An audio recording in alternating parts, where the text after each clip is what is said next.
강의 시작하도록 하겠습니다.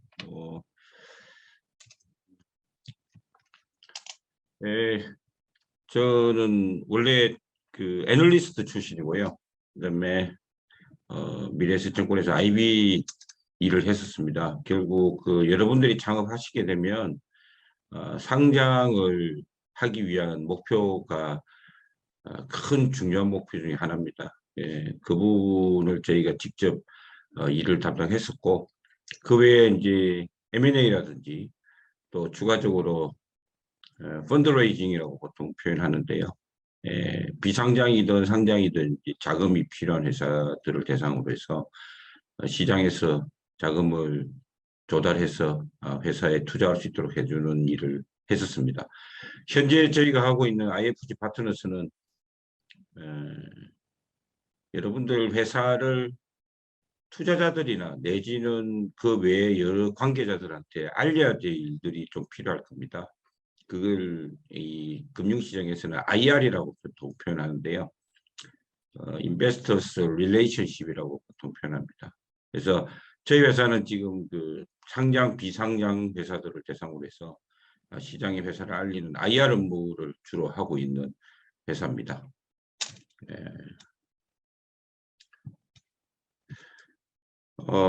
제가 그 오늘 창업 워크숍이라고 해서 전반적으로 이 커리큘럼이 많이 있습니다만은 여러분들의 지금 그 어떤 그 위치에 있느냐 하는 부분들을 전반적으로 알 수 있도록 제가 한 페이지로 좀 요약을 해가지고 가져왔습니다. 아마 기업의 어떤 그 마지막 성장하는 데까지 이 출생에서부터 성장까지의 어떤 모습들을 보여줄 수 있는데요. 성장 단계를 본다면은 우리가 이제 창업을 해서 이륙을 하고 또 성장을 하고 도약을 하고 이런 부분들이 이제 성장 단계로 볼 수 있는데요. 이 창업과 이륙의 어떤 큰 차이점이라고 본다면은 비행기로 치면은 창업기는 활주로 에서 움직이는 단계입니다. 그리고 이륙기는 활주로를 일단 뜬 겁니다. 활주로에서 이제 부양이 됐다고 볼 수 있겠고요.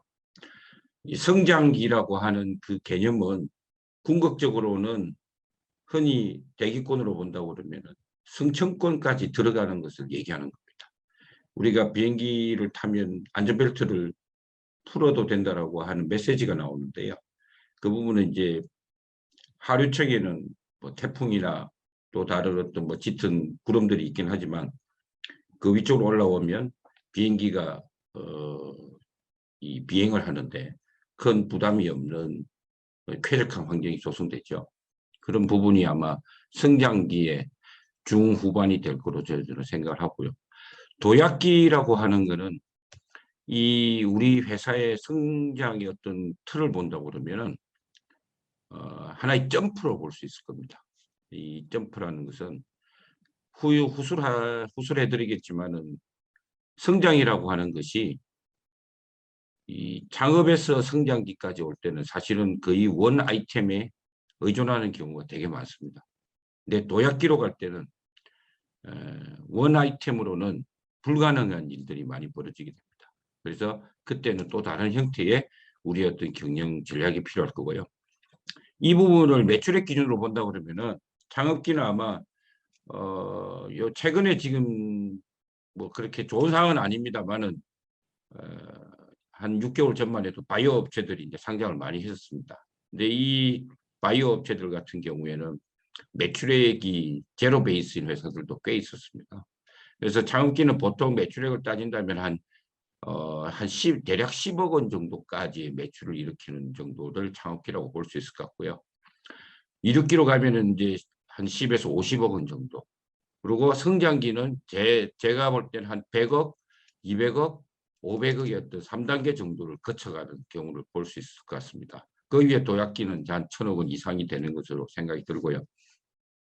제가 이렇게 나누는 이유는 뒤에 후술해 드리겠지만은 기업의 성장에서 굉장히 중요한 허들들이 작용하기 때문이라고 보시면 될 것 같습니다. 투자를 본다 그러면은 원래 창업기는 본인이나 또는 우리가 흔히 얘기하는 패밀리들이 보통 이제 돈을 대죠.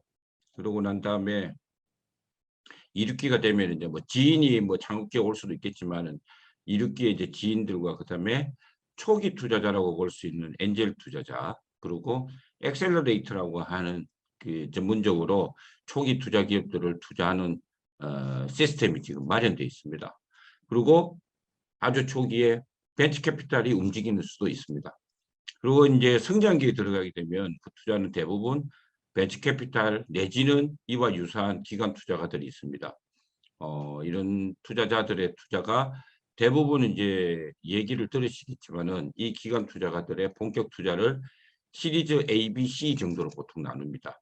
아주 많은 경우에는 A, B, C, D, F, D, E 뭐 이렇게 뒤로 또 많이 연장이 되는 경우들도 횟수가 늘어나는 경우도 있긴 하지만 대부분은 A, B, C 정도에서 보통 머물고요. 빨리 상장을 하게 되는 케이스들은 A, B 정도에서 머무는 경우들도 많이 있습니다. 그래서 기관 투자가가 본격적으로 들어오기 시작한 것을 시리즈 A라 본다. 이렇게 보통 생각하시면 될 것 같습니다. 그리고 이제 상장 단계를 보신다면은 아마 이륙기까지는 대부분이 비상장일 가능성이 높고요. 지금 그 코스닥 시장이라고 하는 그 바로 직전에 코넥스라고 하는 예비 시장이 하나 열려 있긴 합니다. 이 부분은 아주 매출액이 뭐 10억 원 정도밖에 안 되더라도 상장이라고 하는 준상장에 해당되는 형태의 시장이 형성돼 있고요. 코넥스를 거치는 회사도 있고 거치지 않고 바로 상장이라고 하는 IPO 단계로 바로 넘어가는 회사들도 있을 수 있습니다. 근데 코넥스 시장이 열려 있는 이유는 IPO를 가기 위해서 이 전 단계로서 어떤 검증하는 무대일 수도 있고요. 또 한편으로는 제도적으로 IPO를 위해서 코넥스 시장에서 갈 때는 좀 더 직상장보다는 좀 더 간편하게 그리고 시간도 조금 줄여주는 그런 특별한 혜택들이 있습니다. 아마 여러분들께서 창업을 하시게 되면은 대부분들은 그 100억 원, 200원, 200억 원, 뭐 500억 원 이렇게 또 외형 성장을 통해서 올라가는 직상장의 경우도 있을 거고요. 강의 아마 커리큘럼이 있을 것 같은데요. 기술 상장 제도라고 그래서 특별한 경우에 회사들을 기술력이 우수한 회사들이 이 볼륨이 그렇게 되지 않는다 하더라도 상장할 수 있는 기회들을 현재 그 상장 시스템에서는 많이 열어놨습니다. 그래서 그런 부분들은 이제 추후에 커리큘럼 들으시면서 이용을 할 수 있는 방안들을 논의를 하시면 되고, 이 부분들은 주로 증권사라고 하는 주관사와 같이 의논하셔야 되는 부분으로 판단이 됩니다. 그 이후에 이제 도약을 하기 위해서는 사실은 제가 아까 말씀드렸다시피 원 아이템 플러스 새로운 뉴 아이템이 들어가야 되는 경우를 생각해서 M&A라고 하는 어떤 기법들을 또 이용을 해야 되는 그런 부분들이 필요할 거고요. 그렇지 않고 우리가 어떤 더 자본력이 있고 더 큰 경영 능력이 있는 회사들에 우리 회사가 오히려 피업수 합병이 되는 것이 더 우리 회사가 성장할 수 있는 좋은 기회다라고 생각을 하시면은 우리 회사가 피업수 합병이 되는 역 M&A 형태의 모습을 띌 수도 있을 것입니다. 이런 과정 속에서 그러면 과연 오너의 지분율은 어느 정도 되는 것이 중요하냐?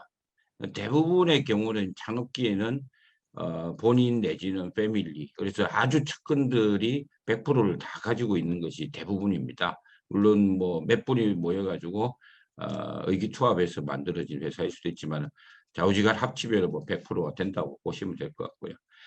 이륙기를 통해서 다른 이제 외부 투자자들이 들어오게 되면 기본적으로 한 100%에서 70% 선까지 이 본인의 지분율, 오너의 지분율이 떨어지게 됩니다. 물론 이게 이제 한 번에 70% 정도까지 떨어지는 경우도 있겠지만 80%, 70% 이렇게 이제 어떤 단계적으로 이렇게 떨어지는 경우들이 있겠죠. 그리고 성장기에 들어가서 아까 말씀드렸던 그 시리즈 ABC 이렇게 투자를 받게 되면 보통의 지분율들이 오너와 특수관계자들의 지분이 한 50% 정도까지 대부분 떨어지게 됩니다. 그리고 상장이라고 하는 단계를 거치게 되면 대부분 30%대의 수준으로 떨어진다고 보시면 될 것 같고요. 거래소나 금감원 이렇게 우리 흔히 얘기하면은 관리를 하고 있는 행정처에서 볼 때는 30%를 웃도는 30%대가 유지되면은 오나의 경영권은 상장을 한 경우라면 유지되는 것으로 간주를 하고 있습니다. 그래서 이런 투자를 받으면서 이 오나의 지분율이 어떤 식으로 희석되어 가느냐도 어떤 면에서 보면은 고려해야 될 부분들이 있는데요. 이 부분은 뒤에서 제가 설명을 좀 드리도록 하겠습니다. 우선 제가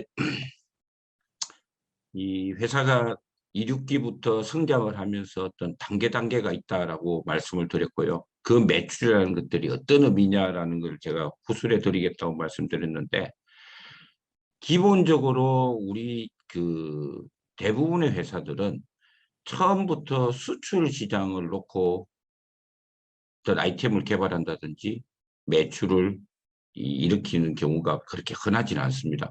대부분 내수 시장을 대상으로 하고 있습니다. 그 내수 시장이 타겟일 경우에 대기업과 중소기업이 보는 시각은 완전히 다릅니다. 이 부분을 좀 생각을 많이 하셔야 될 부분인데요.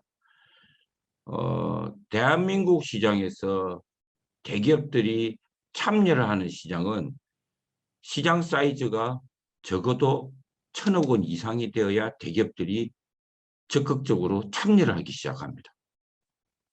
얼마 전인가 기사를 보셨는지 모르겠지만 애경그룹에서 떡볶이 사업을 하겠다고 나섰습니다. 그 언론에 보도가 됐는데요. 뭐 떡볶이 체인점을 하겠다는 얘기였죠.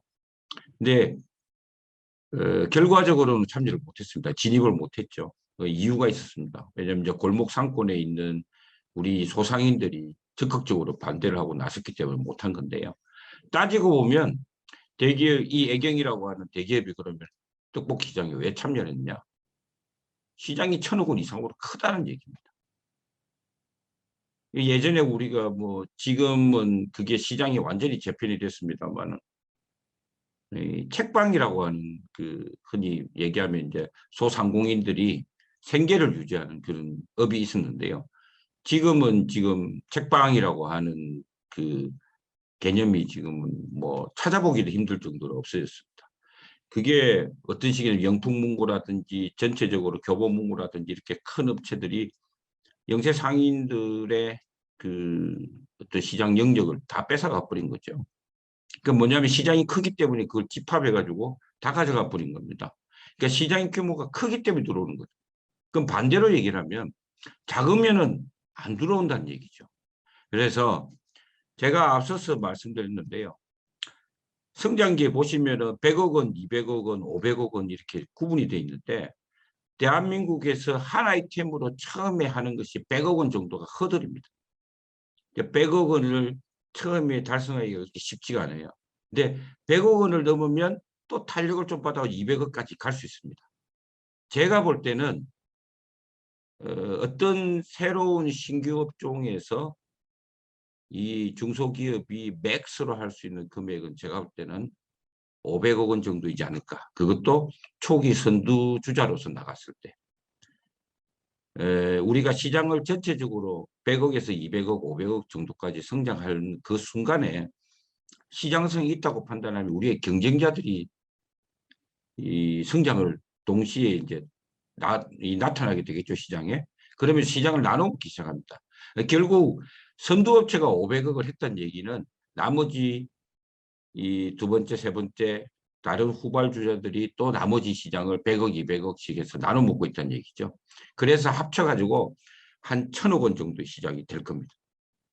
그래서 그 시장이 더 클 것 같다. 2,000억, 3,000억까지 더 클 것 같다. 그러면 대기업은 본격적으로 참여를 하게 됩니다. 그래서 제가 볼 때는 내수 시장에서의 시장, 중소기업이 할 수 있는 시장의 사이즈는 전체 사이즈는 1,000억 원 정도입니다. 만약에 이게 2,000억 원, 3,000억 원까지 커나갈 것 같다. 그러면 오히려 중소기업들의 입지는 줄어든다고 보시는 게 맞습니다. 그래서 지금 그 규모별 허들이 있다고 말씀을 드리는데 이 부분은 굉장히 중요한 부분입니다. 나중에라도 계속 성장을 하실 때 이 매출이 100억, 200억 정도 됐을 때부터 이런 부분에 대해서는 항상 염두에 두고 경영을 하셔야 될 부분이라고 저는 생각을 합니다. 그리고 이 부분이 내수 시장이라고 하는 어떤 한계의 기준을 보고 말씀드린 거다. 라는 어떤 그 전제 조건을 넘어서서 우리 회사가 더 이상 성장하려면 사실은 수출을 해야 됩니다.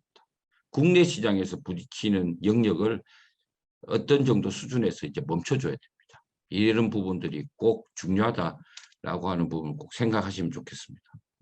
그래서 이 뒷페이지 보시면은 이제 비행을 지금 하게 됐어요. 269를 해서 이제 비행을 하게 됐는데 쭉쭉쭉 100억, 200, 500억 이렇게 올라갑니다.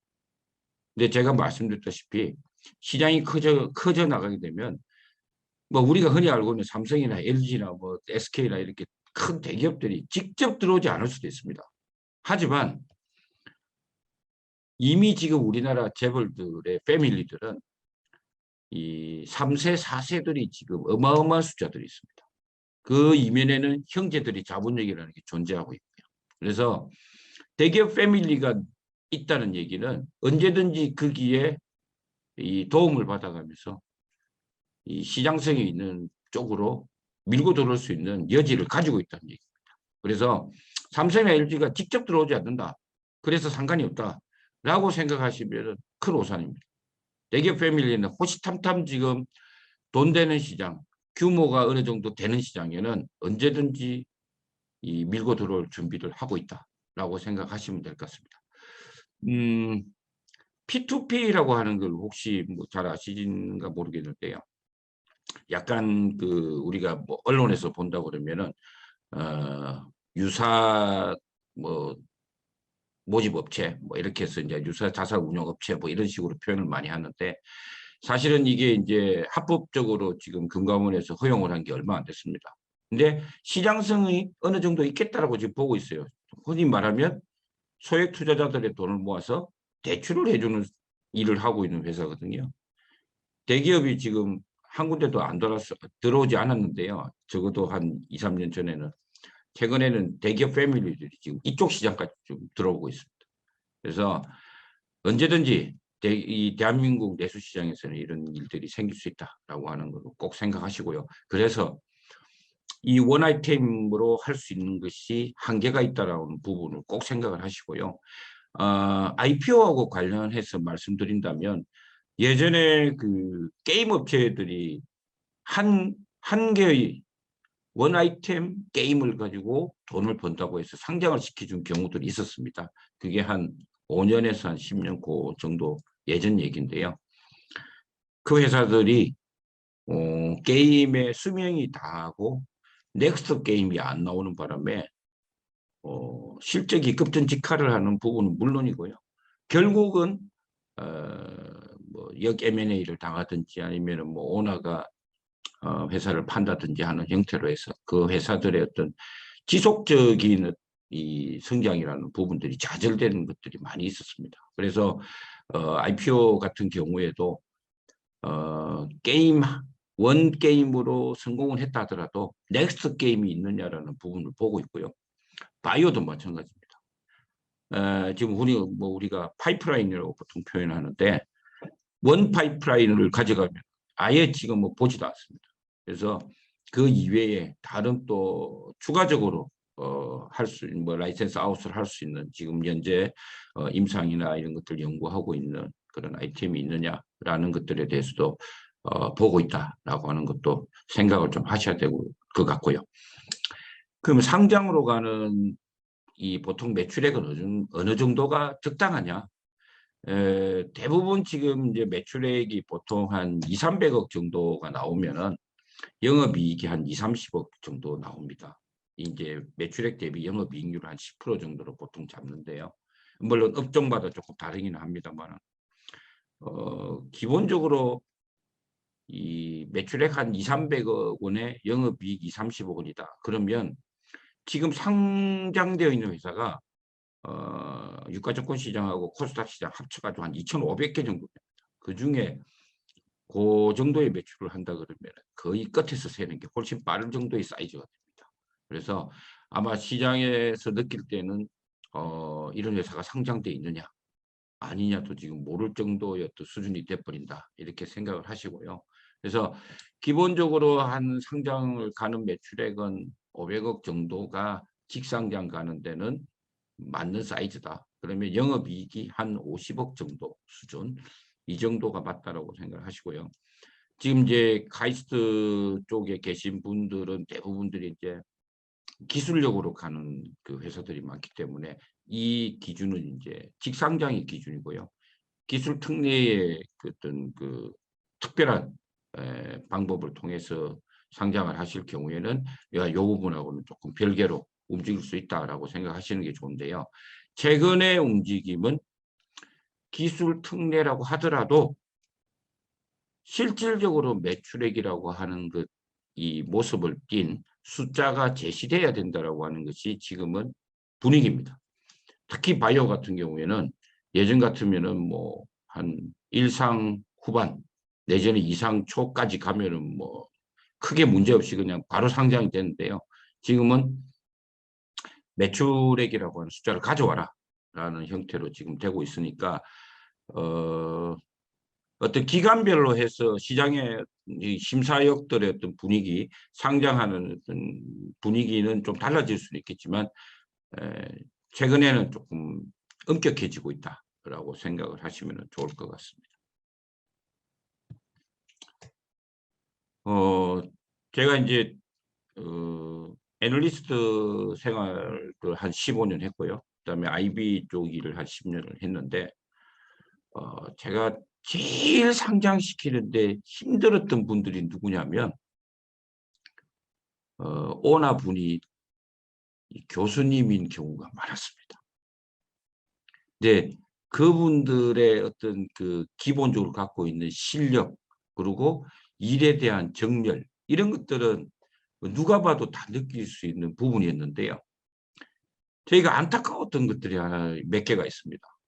뭐냐면 이 기술이 최고다라고 내가 가진 회사의 기술, 우리 회사가 가지고 있는 기술, 내가 개발한 기술, 내가 10년 동안 해온 기술 이 기술이 우리 업계에서 내가 누구도 따라올 수 없을 정도의 최고봉의 기술이다 라고 하는 부분에서 굉장히 그 집착을 좀 많이 하시는 분들이 계셨습니다. 그리고 심지어는 상장을 위해서 이제 우리 흔히 그 청약을 받기 위해서 이제 기관들을 위해서 수요 예측을 받는데요. 기관 투자가들하고 이 미팅을 하는 가운데서도 뭐 너무 자존심을 세우시고 또 한편으로는 이 정도를 이해를 못하느냐 하는 어떤 그런 약간의 이제 서로 간의 커뮤니케이션에서 눈높이가 달라지는 바람에 굉장히 곤란한 경우들이 좀 있었습니다. 그래서 저희가 이때까지 보니까 기본적으로는 기술이 중요합니다. 중요한데 그게 어떤 식으로 시장에서 상업화가 되느냐 부분이 훨씬 더 중요합니다. 그래서 아주 그 극단적으로 표현한다면은 시장에서 실질적으로 상용화되고 있는 기술이 흔히 우리가 연구소라든지 아니면은 뭐 학계에서 볼 수 있는 최고의 기술이 아닌 경우도 허다합니다. 그러니까 흔히 얘기하면 뭐 A 플러스 기술이 아니고 A0나 A 마이너 혹은 B 플러스 정도의 기술일 수도 있는데요. 그게 실제로 시장에서는 압도적으로 시장을 이끌어 나가는 그런 경우들도 많이 있습니다.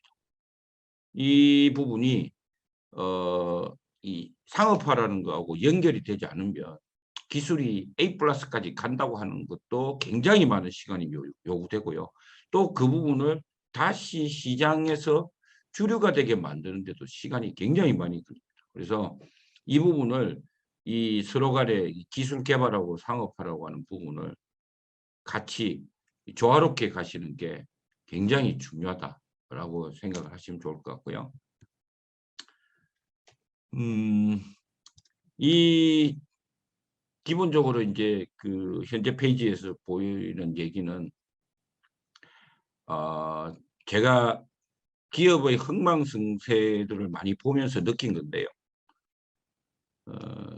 어떤 산업이 처음에 태동을 할 때는 거기 선두주자가 되는 회사들 같은 경우에는 대부분이 프라이스 메이크 역할을 할 수도 있습니다. 무조건 하는 게 아니라 할 수도 있습니다. 근데 그 프라이스 메이커가 된다는 얘기는 결국은 가격을 내가 컨트롤할 수 있다는 얘기고요. 그 가격의 컨트롤은 결국은 독점 이윤이라고 하는 부분, 흔히 얘기하면 초과 이윤이라고 하는 부분으로 연결이 됩니다. 근데 그런 시장이 존재하게 된다는 것을 주위에 있는 다른 업체들이 알고 있기 때문에 결국은 경쟁사들이 동시장으로 유입이 되겠죠. 이렇게 유입이 되다 보면은 경쟁이 치열해지고 결국은 프라이스 메이크가 아니라 프라이스 테이크가 되는 형태로 바뀌게 됩니다. 결국 완전 경제 시장으로 자꾸 가까이 가게 돼 있죠. 근데 이러한 경우에는 결국은 시장 참여자들이 마진 구조의 악화는 뭐 필연이고요. 그렇게 될 경우에는 결국은 또 시장에서 시장 참여자들 중에서 일부들은 퇴출이 되는 현상이 나타나게 됩니다. 이런 현상이 나타나게 된 다음에 그러니까 결국은 독과점 형태에서 완전 경쟁으로 그리고 다시 독과점으로 또 회귀하는 경우들도 있습니다. 왜냐하면 시장 참여자들이 또 퇴출이 되면서 시장에 재편이 일어나서 다시 독과점 형태로 나타나는 경우들이 생기기도 합니다. 물론 이런 경우가 독과점까지 가게 되는 경우들은 대부분이 시장이 커지는데 흔히 앞서서 말씀드린 것처럼 대기업들의 거대 자본들이 움직이게 되는 케이스들이 되게 많아집니다. 예전에 제가 우리나라가 이동통신 이런 것들이 많이 생길 때 대한민국에서 제일 돈을 많이 벌었던 회사들 중에 한 그룹이 이동통신 중계기를 만드는 회사들이었습니다. 뭐한 100을 팔면 이익이 줄여도 한 30억, 30%가 이익으로 그대로 떨어지는 그런 아주 고수익을 자랑하는 그런 업종이 있었는데요. 그게 그 산업 전체가 무너지는데 불과 한 2년 정도 걸렸습니다. 2년 걸리고 나니까 한 50개 정도 되는 업체들이 5개밖에 안 남더라고요.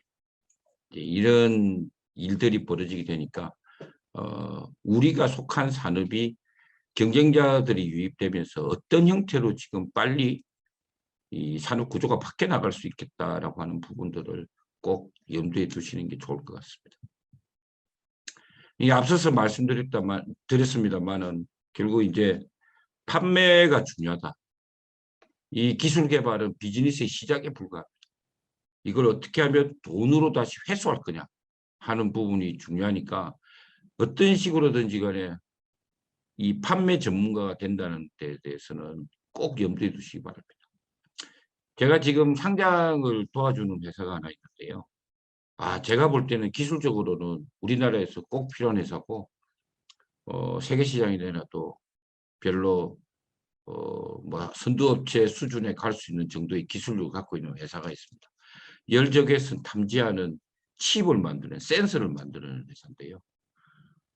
기존의 회사들이 우리가 뭐 구닥다리 컨덴서나 다른 우리 예전에 있었던 전자부품 이런 걸 만드는 형태로 만들어졌다면 이 회사는 열적외선 센서를 지금 반도체 웨이파를 이용해서 생산을 하고 있습니다. 그러니까 이 생산성 부분에서 다른 회사들의 수율이 한 1, 20%밖에 안 나오는데 이 회사는 기본적으로 7, 80% 정도의 수율을 자랑합니다. 그래서 뭐 판가로 친다면 예를 든다면은 기존의 게 100이었다 그러면 원재 이 원가로 친다면은 기존의 회사들이 한 100 정도 된다 그러면 이 회사의 원가는 10 정도밖에 안 됩니다. 그런데 팔지를 못하고 있어요. 매출액이 지금 5억도 안 됩니다. 왜 못 파느냐고 제가 이렇게 그 사장님하고 이렇게 계속 보니까 이분이 이 기술을 개발하는데 20년 정도 되셨습니다. 처음 시작부터 해서. 지금까지 더 기술을 좀 더 개발시키자 하면서 그 일을 하고 계시고요. 판매는 별로 나서질 않으세요. 그래서 매출이 제가 볼 때는 무한한 어떤 그 영향을 어떤 시장을 가지고 있는데도 불구하고 아직 그 영업 쪽에서 제대로 못 해가지고 지금 현재 뭐 기술 특례로 해서 상장 준비를 하고 있습니다만 좀 안타까운 부분들이 최근에 본 실례입니다. 이 실례입니다. 그래서 그런 부분들을 꼭 생각하시고 혹시 본인이 이런 부분들이 만만치 않다고 생각하시면 꼭 그 영업 전문가를 외부에서라도 영입을 하셔서 상업화를 위한 이 뭐 캐시백이라고 얘기할 수 있겠죠. 현금을 다시 현금 회사 내부에 현금을 창출할 수 있는 어떤 그런 기회들을 좀 마련하시기 바랍니다.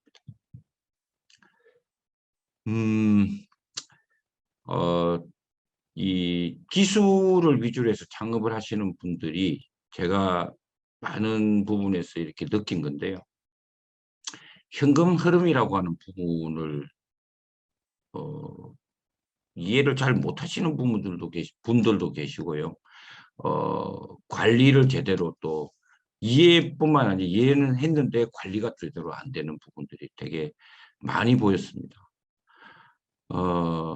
회사는 분명히 회계적으로는 이익이 났는데 회사 통장에는 돈이 하나도 없어요. 이게 현금 흐름을 무시하고 그냥 회계적으로만 돈을 벌구나라고 착각을 하신 부분들입니다. 여기에서 가장 큰 게 뭐냐면 외상 매출과 외상 매입으로 인한 불일치입니다.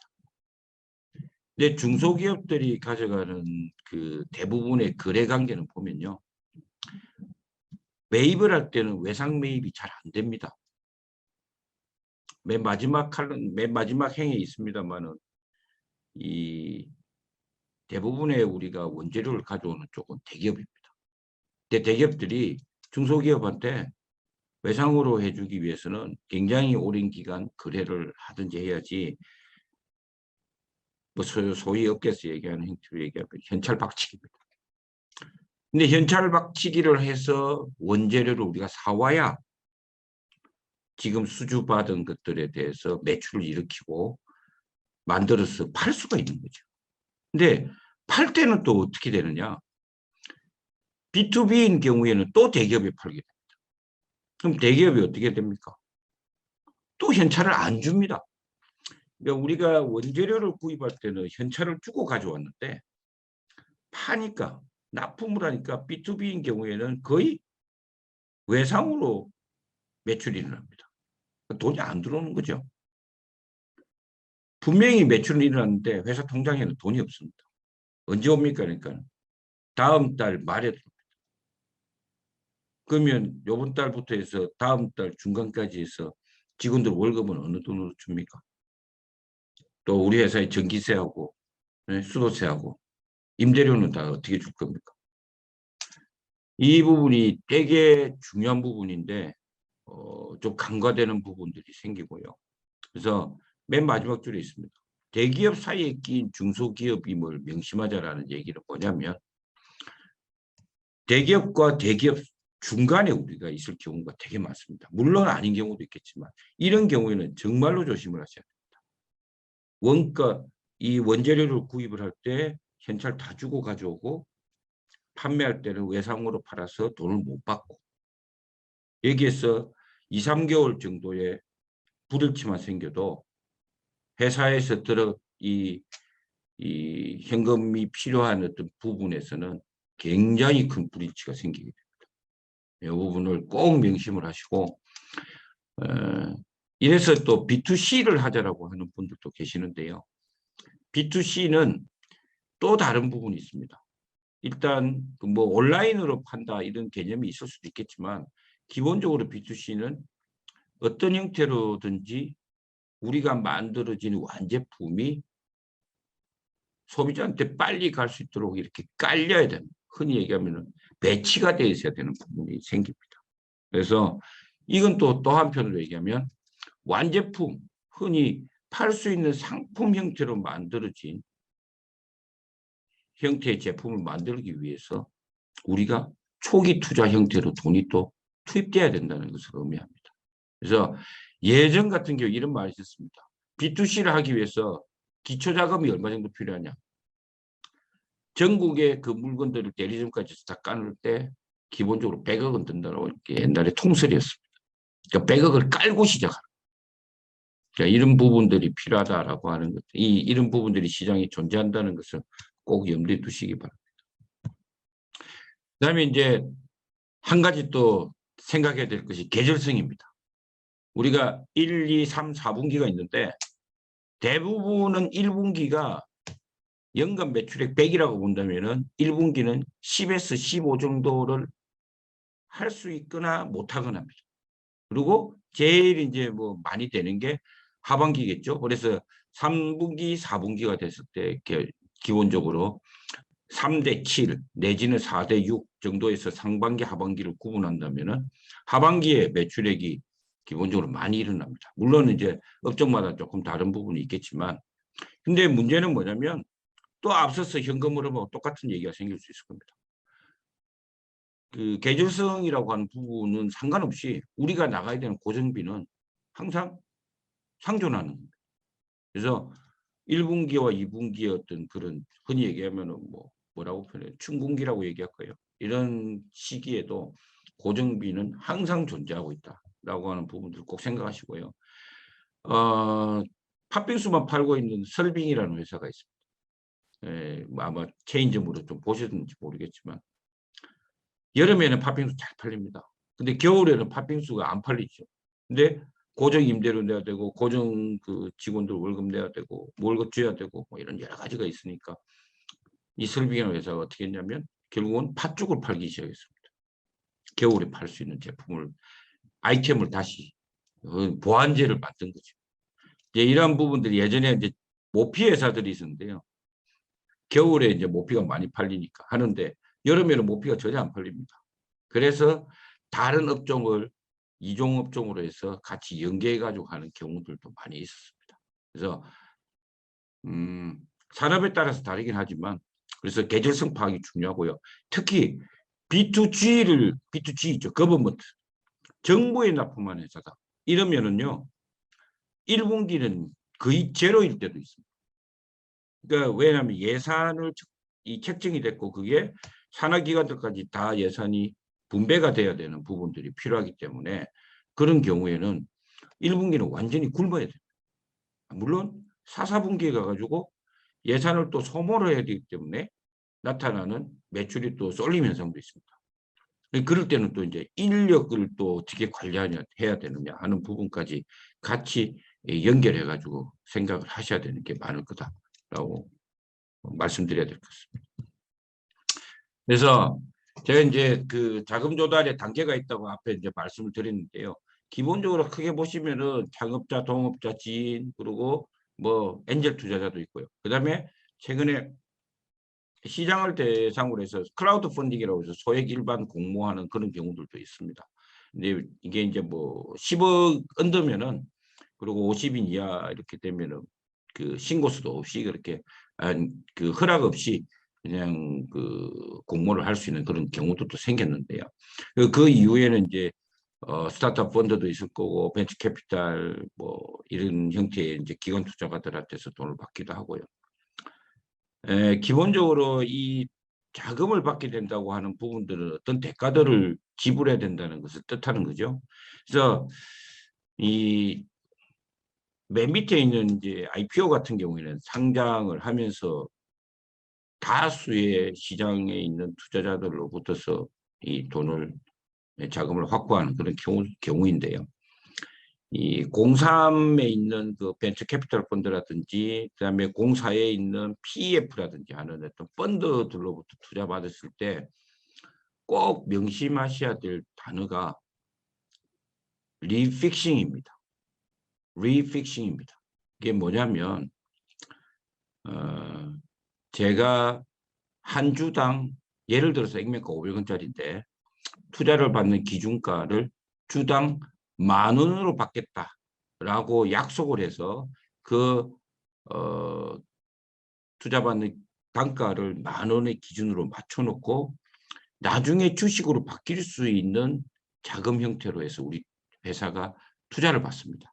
그러니까 지금은 주식이 아닌데 나중에 언제든지 주식이 될 건데 그 주식으로 전환되는데 그게 10,000원을 기준으로 바꾸겠다. 500원짜리인데 10,000원짜리로 해달라. 라고 하는 계약을 해가지고 투자를 받습니다. 근데 그 계약서 안에 리픽싱이라고 하는 조항들이 들어있는 경우가 대부분입니다. 근데 리픽싱이 어떤 의미냐면요. 어떠한 기준을 맞추지 못했을 경우에는 그 10,000원이라고 하는 전환의 단가가 30%까지 떨어질 수 있도록 만들어져 있습니다. 그러니까 10,000원인데 7,000원 정도까지 할인이 된다는 얘기입니다.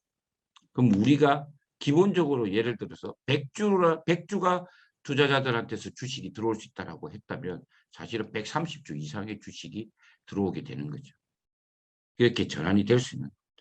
그렇게 된다면 결국은 내가 생각했던 지분율 확보라는 부분에서 많은 부분이 훼손을 당할 수 있는 여지가 열려 있습니다.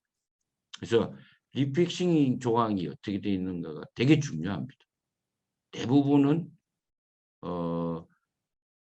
처음에 이 자금을 투자받을 때는 전환의 단가를 높이 잡으면 제가 유리하니까 전환되는 주식 수가 작으니까 그 부분에 대해서 많이 강조를 하는데 투자자들이 오케이 하지만 그 기준을 못 맞췄을 경우에 말하자면 이익이 어느 정도 못 났을 때 내지는 뭐 적자가 난다든지 하는 어떤 다른 이벤트가 발생했을 때 그 기준을 낮추겠습니다.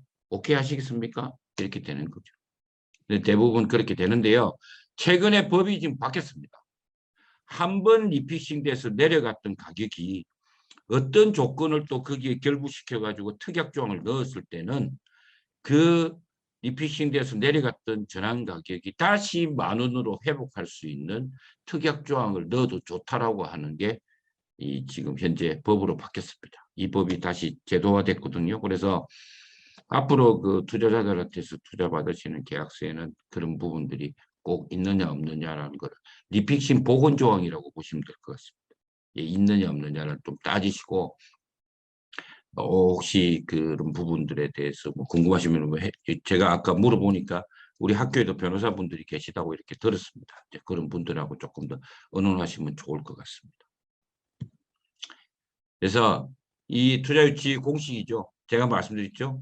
창업 초기하고 대주주 지분이 이제 가면서 조금씩 희석이 되는데요. 70% 이상은 기본적으로 좀 가지고 있다가 이 투자자들의 지분들이 쭉 들어와서 상장 전에는 한 50% 정도 수준에서 버텨야 됩니다. 그리고 상장할 때 또 공모를 받기 때문에 대주주의 지분이 30%대로 이렇게 떨어지게 되는데요. 제가 볼 때는 30% 초반은 조금 위험합니다. 왜냐? 상장할 때도 공모자금을 통해서 회사로 이제 자금이 들어오게 되지만 막상 상장을 해보고 나면 또 다른 형태의 회사로 증자라고 하는 부분들이 조금 더 필요한 경우들이 생기게 됩니다. 근데 이 유상증자를 할 때 대주주들이 대부분 따라가지를 못합니다. 똑같은 형태로 해서 유상증자를 배정을 한다 하더라도 대주주분들이 막강한 자금을 뭐 지분을 유지한다고 하면 대부분 지금 한 100억 정도는 뭐 들어가야 될 경우들이 많고 보통은 못해도 한 20, 30억은 들어가야지 보통의 지분율 유지가 됩니다. 근데 이게 만만치 않거든요. 그래서 그렇다면 상장 후에 30% 후반대 그래서 35% 조금 상회하는 정도의 이 지분율을 유지를 하시면 상장 후에도 한 번 더 유상증자 기회가 있을 겁니다. 이 기회가 회사가 나중에 도약을 할 수 있는 어떤 중요한 자금의 역할을 해주는 기회들이 있을 거기 때문에 제가 말씀을 드리는 겁니다. 그래서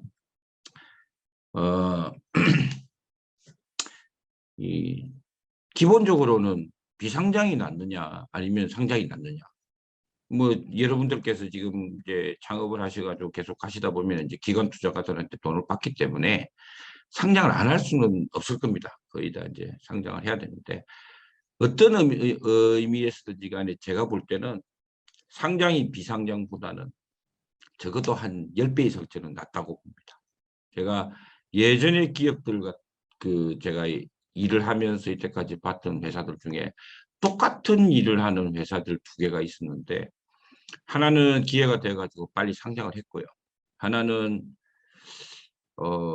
먼저 상장할 회사보다 우리 회사가 좀 더 가격을 높게 받고 상장해야 되겠다라고 미루다가 시장이 상황이 안 좋아지면서 결국에는 상장을 못하고, 그 이벤트가 있고 난 한 2년 후에 부도가 나는 경우도 제가 봤습니다. 상장을 했을 경우에는 일단은 공모자금이라고 하는 큰 우리 이 자산이 생겨나게 되겠죠. 우리의 이제 뭐 미천이라고 볼 수 있을 겁니다. 그런 자금이 생기게 되고, 또 한편으로는 혹시라도 시장 상황이 안 좋아져도 이 우리 회사가 시장에서 또 다른 형태의 자금을 조달할 수 있는 통로들이, 채널이 굉장히 많이 열려 있습니다. 근데 비상장 회사는 계속 좋으면 상관이 없습니다. 근데 중간에 한 번이라도 잘못되는 경우가 생기면 그 책임은 오롯이 CEO의 책임입니다. 대표이사의 책임. 그리고 이 작을 때는, 이 회사의 규모가 작을 때는 이 대표이사의 어떤 형태의 자금 동원력으로 가지고 막아집니다. 근데 제가 볼 때 50억, 100억 정도의 매출액이 넘었었잖아요. 그러면 개인의 어떤 자금 동원력은 이제 벗어납니다. 그래서 굉장히 나쁜 경우들도 제가 많이 봤기 때문에, 기회가 된다면 나의 기준에 조금 못 미치나 하더라도 무조건 상장을 하셔야 됩니다. 그래서 양호한 자금이 유입된다라고 하는 것은 굉장히 중요한 의미고요. 또 반대로 얘기하면, 나는 비상장인데 나의 경쟁사는 상장이 되거나 또는 좋은 우리 투자자들한테서 자금을 받았다라고 하는 부분은 제가 볼 때는 그거는 극단적으로 본다면 위기의 시작입니다. 지금 플랫폼 비즈니스를 하고 있는 회사들이 지금 많이 있죠, 시장에.